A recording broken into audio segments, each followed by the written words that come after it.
Hi, I'm Mark Davidson.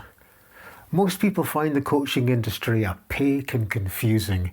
Hardly anyone knows what the various qualifications signify or what can be expected from a given designation of coach. I once ran an outdoor education centre and it was a very different picture there. It had to be for safety reasons. For every activity, the rock climbing, kayaking and caving, there was a clear progression of qualifications and a defined range of situations that an instructor with a given qualification could take responsibility for. And the abilities an instructor had to have to fulfill a particular role were clearly spelt out. Outdoor education still works the same way and it works well. Take canoeing for instance. A paddle sport instructor just has to be able to run introductory sessions on stable craft on very sheltered water. A paddle sport leader needs to be able to run safe, enjoyable sessions on water that's slow moving but might be affected by the wind. And a whitewater leader has to be able to lead safe and satisfying trips down grade 3 whitewater. People will continue to find the world of coaching confusing until it starts using a similar type of system. So one of the elements of Coaching 2.0 thinking is just such a system. And it's a good match for how coaching works in practice. It identifies 4 levels of coaching qualification, and for each level it specifies what a coach can be expected to do and the abilities they have to have, both the techniques they need to master and how they can apply those techniques in well-structured pieces of coaching. As with canoeing or rock climbing qualifications, the system starts with the simplest form of coaching. At level 1, the coach just needs to be able to get the coachee to talk about what's at the back of their mind in such a way that they're likely to have useful insights. In practice, this means asking a good question and listening attentively to the reply. This helps coachees exteriorize their thoughts, get them out into the open. And once they're clear about what's at the back of their mind, useful insights often begin to flow.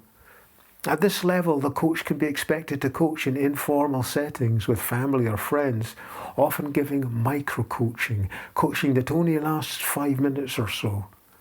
Level 1 coaches only need basic abilities. They need some sense of the sort of question that's likely to prompt a coachee to have useful insights, and they need to be able to listen attentively, keeping their mental focus completely on what the coachee is saying and what things mean to the coachee. The only structure they need to know is ask a question, then listen attentively. It's very simple. Level 2 coaching is the sort of coaching that someone may use as part of their job. Think of a manager coaching a direct report, or a doctor helping a patient plan a course of action during a consultation. At level 2, it's not only the insight that's important, but also the coachee's commitment to taking action. The coach needs to be highly proficient at the level 1 tools. They need, for instance, to be able to ask semi-open questions that encourage the coachee to think freely about a particular topic. And they also need to be able to ensure that the coachee experiences an environment that is conducive to quality thought. We found that a 3-act structure provides the most reliable way to structure pieces of level 2 coaching, with certain things needing to happen in the beginning part of the session, others in the middle part, and the focus of the final part being helping the coachee make clear action commitments. At level 3, a coach can provide the kind of coaching that people are willing to pay for, with sessions that last an hour or 2 and that have a major impact on the coachee's life. To be effective at this level, the coach needs a more powerful way to structure their coaching. We found that the staircase model works very well. It neatly captures what needs to happen during each phase of the level 3 process, a process that can take 2 or more sessions to complete. And since the names of the phases rhyme, it's easy for the coach to keep oriented within the session while giving their full attention to the coachee. The tools the coachee has been applying at level 2 become the foundation tool set. They're used to open the session. And there's a new set of tools for the 4 phases of the coaching process, 15 tools in all, as each tool set contains 3 tools. Each of these tools is something specific that the coach can do to move a session forward in a particular way. They are well-defined techniques that coaches can learn when and how to use during their training.